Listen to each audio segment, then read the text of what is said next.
Welcome back to another episode of Off the Carousel here on the Field of 68. My name is Rob Doster. I'm joined today by the new Fordham head coach, Mike Magpayo. Mike, what's going on, man? It's good to see you. Appreciate you being here. What's up, Rob? Good to see you. Thanks for having me. So you are now, as we are recording this, about a month into having a new job, in an era where the transfer portal exists, where NIL exists, where roster turnover is at an all-time high. What is what has the last 4 weeks been like for you, relocating across the country, trying to put together a roster? I gotta imagine you haven't gotten much sleep yet. It's wild, man. We're my assistants and I are just like we're sleeping in the office, sometimes we're in this beautiful little apartment they have us in the Bronx, right across the street from campus. And it's the most volatile offseason in college basketball history. You got it right. And while we're in transition, trying to fill and build a team. Um, but it's an opportunity. We get to build it from the ground up, brick by brick, and build a foundation the way that we want to do it. But it is crazy. It is crazy. It's nonstop. People keep asking, "Are you stressed?" And I'm like, I wouldn't even say it's stress. We're just on the go. We're just on the go constantly. On the hustle. We got visits coming every single day. Like I slid this in between a recruit visit. So it's exciting as well. And it really goes along with the energy of New York City. I mean, we're on the hustle and we're on the go. Where do you even start with this, right? Where do you even begin when, I mean, look, you're building a schedule, you're building a roster, you're trying to build a coaching staff, you're trying to identify players that you want. You need to actually watch film on guys that are in the, like, where do you even begin with all of this stuff? Yeah, you're stressing me out, but you're naming all the things that we've been attacking, right? And it's funny. I have a mental performance coach that we've used over the last, I mean, decade actually. His name's Greg Graber, and he works with a lot of great coaches. And my first week, I was like, oh my God, I got so much to do, looking for houses too, which I've delegated to my wife, who's got the 4-year-old and 2.5-year-old still in LA. And he said, you can't eat an elephant all in one. Like you got to take it a bite at a time, and just so that's kind of what we're doing. But all those things you just named, whether you're watching film of guys in Europe, watching film of the guys in the transfer portal, meeting everybody on campus. Like I just met some people who were like in facilities who are helping me with something, as well as building the coaching staff, and they're on the hustle trying to figure out how they're transitioning as well. So you just take it one step at a time, one day at a time. I mean, it's cliche, but that's absolutely what we're doing. But it is really nonstop. I really do feel like I talked to my mentor Kyle Smith the other day, and he said the same thing. He's like, I haven't worked this hard in 20 years. At Stanford, and so I really do feel like it's that, and the best thing I can compare it to was when I first got the job at UC Riverside. Just Mhm. that just being inundated with 521 text messages, and like there's no way. And now I learned like don't respond, because if you respond, they just add back to your text message. I could never get through it. It took me like 2 weeks, and just thumbs up is probably the best thing. Or so just trying to figure it all out. But I have had that experience before once in a way when I got the head coach job 5 years ago at UCR. Well, that actually makes me feel good because when I texted you about this, I got a response within just a couple of minutes. So that means like I feel like I'm really important here, Mike. It means a lot to me, man. When take me a little bit through the decision making process of taking this job, right? You were an LA guy, you were coaching out there on the West Coast, you were out there on the West Coast for a while, and you made the decision. You've been in New York before, you're at Columbia for a while. We're going to talk about that because that's an interesting story. But making the decision to move back across the country and take another job on in New York City. Well, it was the Atlantic 10, I think, the Big West, and we've been told it before, and we all work for I would say, the greatest agent advocate of them all, and Kyle Smith. There's a reason why we all have, where we are right now with head coach positions and so on and so forth. Um, but it was just nobody had gotten out of the Big West. And he would always say, nobody's got out of the Big West and Seth Greenberg, as far as like getting elevated to a promotion, so to speak, to a bigger conference, a bigger stage. And so that was really attractive to me. And then the New York City piece, I remember I called when it became available and I saw it. It wasn't something that my agent had even really thought of for me. And I asked him to. I said, "Hey, that's interesting. Fordham, Atlantic 10, a big step up. Seventh best conference in the country on a down year, seventh, eighth best conference on a down year. And Big West had their best year in a long time at the 12th best conference in the country. And so he called him in 20 minutes. He's like, "Hey, you got it. You have a Zoom tomorrow." And It almost started as a joke because, in a way, because my boys, two of my greatest friends, Kevin Hovde, who I worked with at Columbia in San Francisco, and Dan Giroux, who I lived with at Campbell, and I officiated his wedding 2 summers ago, both got the jobs at Columbia and Iona. And I was like, oh, that'd be hilarious if we're all in New York City together and we got our little like Silicon Valley of college basketball coaches. And so I'll be honest, and Andrew's here. I wasn't that nervous for the first one. I just took a rip at the first Zoom. And then all of a sudden, hey, you made it to the next round. And it's like, really, wow, that's great. And so it just took it a step at a time. But I do love New York City. It really is a big part of, I really do think I've always dreamt of living in New York City. That is why that story's been told, why I moved to New York City and got lucky to be hired by Coach Smith at Columbia. I loved every movie in New York City. I've always had an attraction to it. I met my wife here in 2013 when I was coaching at Columbia, and she was getting her master's at NYU. And so that has been a big part of it. And then just see if we can scale up. Can we do what we did at UC Riverside in the Big West, which UC Riverside was an under-resourced program, really challenging job there. And Fordham, I would say it's similar in UC Riverside because I do think there's a lot more resources here, and it's a historic university. But can we do what we did there? And I think where it's similar is just that Fordham has had 3 winning seasons in 30 years. So UC Riverside had 1 winning season in 2 decades before David Patrick and I got there.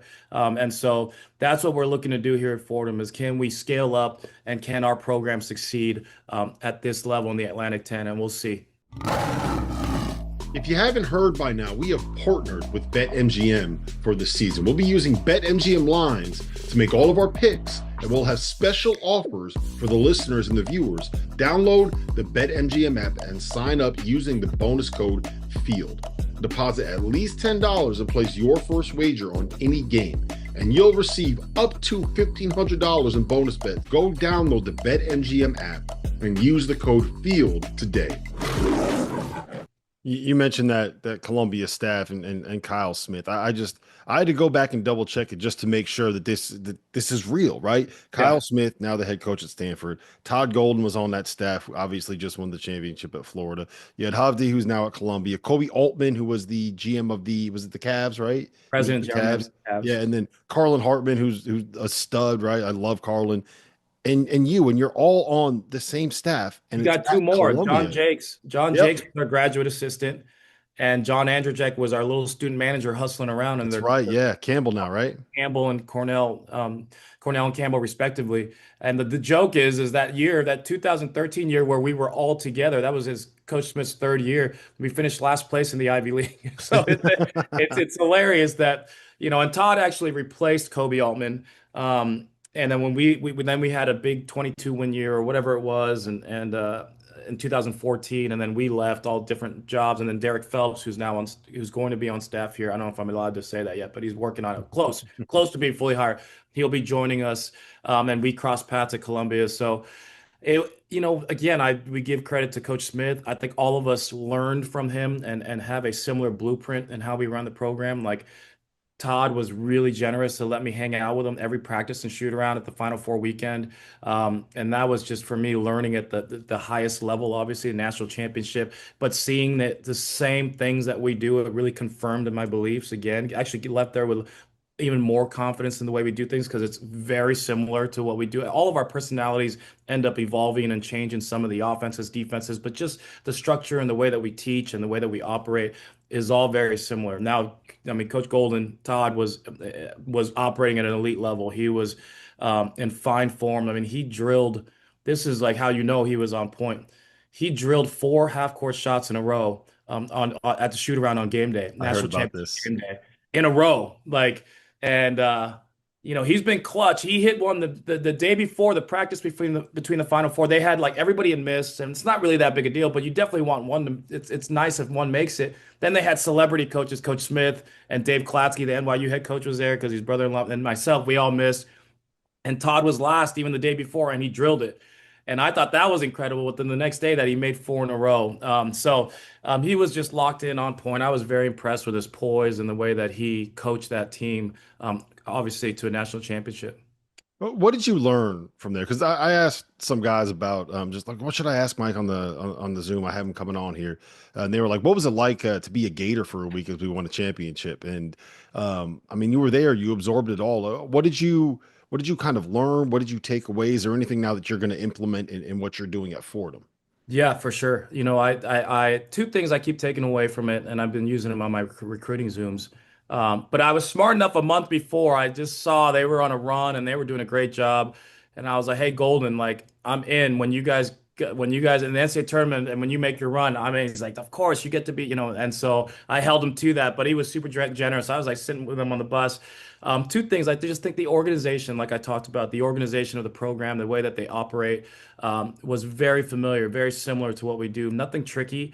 Now you had incredible coaches in Carlin Hartman, John Andrzejek, Kevin Hovde, and the rest of the staff. Like they were Torian, Corey McCray, Jonathan Sapphire. Like you can tell that they were the director of operations, Jordan. Like they were just on point. And Mhm. I got to see two scouts. John Andrzejek put out his, and I've seen John grow up as a student manager, and he was incredible. I told Coach Smith, man, he was nails on his scout, the way that he communicated with them. And then I to see Coach Hovde, Kevin Hovde, who I worked with at Columbia, San Francisco, and he was always really good. But you're seeing these like head coaches basically put out the scout at the highest level possible. I was impressed watching those two put it out and seeing Carlin and Corey and just Torian, just like the even they're all as sometimes you have your walk-ons or your bench guys be the scout guys. No, it was the coaches that were Mhm. doing it. It just made for more efficiency. So just the way they operate, the efficiency. Also, there was a looseness to some parts of it that I was like, okay. And I learned from that. Todd is a very confident, he's that it factor, but he was loose in some areas. Like I was at team breakfast and they're playing like oldies, like some of my favorite songs. And I was like, Hubby, this sounds like mine or your playlist because Hubby and I have similar tastes. And I look over at him, and Hubby's like looking at me, and it was him playing it. He was the one playing the music. I was like, oh, okay, they're blasting music, and I was like, okay, that's something that just to take away. There's times to be loose, but then when they started practice, Walter Clayton, I mean, like they're doing everything that we do, and they're just like, of course, like they're professional, and they're just they're in the Final Four, and I'm sure all four teams were. And then the last piece was the family. They were just family around, Mhm. that the culture of family. Obviously, you're in one hotel, so that's going to happen a little more. But it was just there was family everywhere, and I just enjoyed the looseness of that part and just being relaxed and the balance of that. And then when it was time to lock in Walter Clayton, like of course, like you sometimes you watch Walter Clayton. And I was a fan. I hated being a fan during this time because I flew my family up to the San Francisco for the Elite Eight game, and that was terrible. Like I really hated being a fan. They were down to 10 points to 10. Stressful, right? Oh my God, it was terrible. I really hated it. And my wife, now I know like what she's doing in the stands herself. Like she's screaming and screech. But it was really cool to see that and just to have the family around and I was blessed to be a part of it. So I'm sure you get asked about this a lot, but you are, I believe, the first Division I head coach with, I think the verbiage that I saw was full Asian heritage, I say right? full because I think Rex Walters is he was half and he does call me out on that and he's right. He was the first of any kind of Asian descent, I think. But I didn't know that when I got the job. It was Mhm. Wes Follett, my athletic director, one of the best athletic directors in the country at UC Riverside, and he discovered that, and it was really, really cool, obviously. And I've been the president of the Asian Coaches Association for the last 13 years, which I started when I was an assistant at Columbia at the behest of Kobe Altman and Kyle Smith, who were part of the Jewish Coaches Association. Again, that started as a joke. They were like, you should start the Filipino Coaches Association. I was like, there's two of us. There's Eric Spoelstra and me. And Kyle would introduce me at camps as the second best Filipino coach in the world, Mike Magpayo. And so I was like, so we started the Asian Coaches Association. But yeah, it's something that I take a lot of pride in now, and I'm just I'm when I first got the head coach job, everyone's like, what does this mean to you? And I was like, well, I gotta be successful so that like Coach Spoelstra did. So we open up the door for the next generation, and now you have more. You got Jace Coburn, half Japanese at Portland State.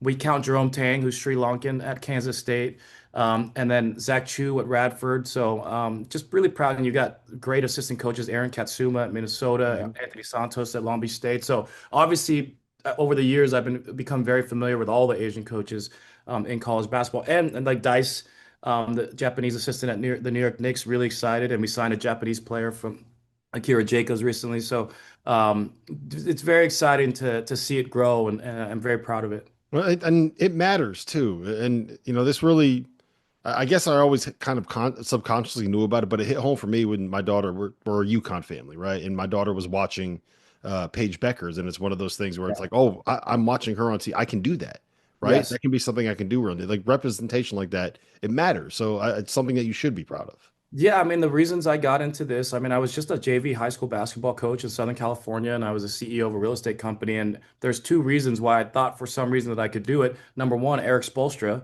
and seeing that he had come to the video coordinator room and he was half Filipino. And number Mhm. two, in a random way, that Brad Stevens, he had got back-to-back Final Fours, and he had started Eli Lilly Insurance and that whole story. And so that's honestly why I started writing letters, and I got the one response from Kyle Smith in 2010. So really those things, like you just see somebody and you're like, oh, maybe I can do it. And crazy, crazy. I remember I wrote it in my little like, black book on a plane, when I was coming back from a real estate conference, and I just put like, I always do that, just write like, oh, I want to talk to 100 real estate, whatever, build this real estate developers or something and try to get one. And I write letters to Division I college just randomly, just because of that thought.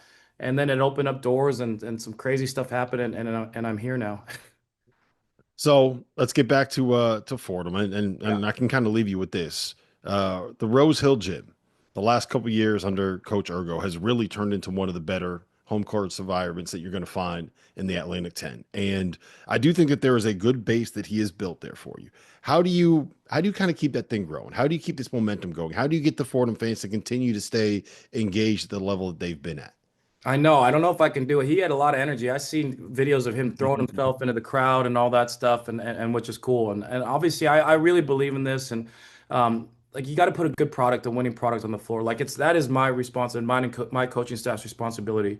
Like I'm not. They will come. They will come if you put a product on the floor. Number one, you get it with really good guys, like good people who the community and campus they really enjoy being around, whether it's in class or they see. I mean, this is an awesome university. I mean, like Coach Phelps has been calling it like Hogwarts, like Harry Potter. Like once you walk in these gates, it is super cool. There's a community, and I mean, I'm famous here. Like people yelling my name every day. I'm more than ever before, so you can feel the community. I just went to go get like a copy of a key, and five people that had been, and the crazy is like, how long you been at Fordham? 20 years. How long you been at Fordham? 22 years. Like how long you been at Fordham? 40 years. Like three people I just met half hour ago.